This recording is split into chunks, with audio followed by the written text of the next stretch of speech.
Hey tappers, let's talk about what you can do if you tap, but it doesn't seem to work. Now, I know you know a lot of ways that you can approach this already by changing the language, looking at a different aspect, using a different EFT tool, and those are all great answers. But what if you try all of those and it still doesn't work?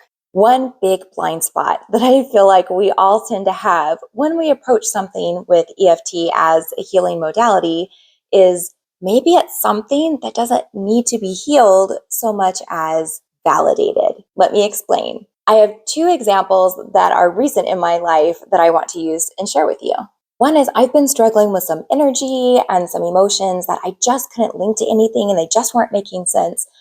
Come to find out, it is a physical issue having to do with my eyeballs. Now that I'm having that addressed, I'm feeling much better. But that isn't a place that I would normally look to address energy and emotions. Though it makes sense if you understand how eyes are linked to neurology, like how we do the 9 gamut.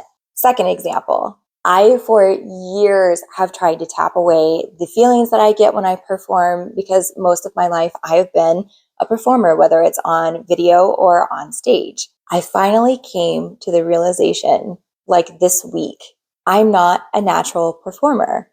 I got into performing because of people pleasing. Now, granted, I am happy with the skill sets that I've learned. I've really enjoyed my different professions that I've had as a performer, but I'm no longer trying to heal those feelings for myself. Rather, I'm validating that, yeah, it makes sense because I don't feel natural on that stage. So I'm now holding space for myself when I approach such things rather than saying, gee, this is what I do all the time. I should be over this. And how do I get rid of it?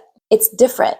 Do you understand what I'm saying? So sometimes with tapping, because EFT is such an effective tool at releasing and healing and moving us forward, we forget to look at other things that if we see it from a slightly different lens, that might be more obvious as the point of engagement in order to actually move it forward. So remember to see yourself as a whole human, physically, mentally, emotionally, and consider all aspects. But how does that help you if you're stuck in a tapping session now? One way that you can close it if you're tapping on something and you're not seeing a lot of progress is say this: even though I've tapped on this issue and I have not reached a point that I'm happy with, I hold space for me to recognize where I need to go next.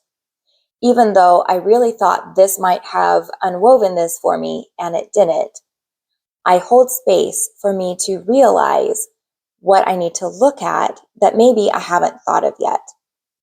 I allow myself to widen the pathway of where I'm looking for this answer. I allow myself to be more creative about where this resolution might be. And I offer to myself compassion and understanding, as it's wonderful that I'm trying to find this out. And something along those lines. You can change the words to whatever feels best for you. I hope that this helps you, and I will see you soon.